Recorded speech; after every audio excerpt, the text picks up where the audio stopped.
Ven que vamos a hacer una ensalada riquísima con las sobras que tenemos en la nevera o heladera. Yo le puse pollo horneado desmenuzado del día anterior, lechuga, zanahoria rallada y luego revolví todo y agregué un poquito de mayonesa. Si no te gusta la mayonesa, agrégale sal, limón y aceite de oliva solamente. Y pimienta al gusto.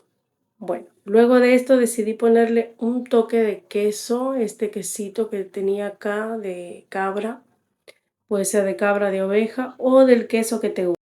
Quedó muy rica y sobre todo alta en proteína.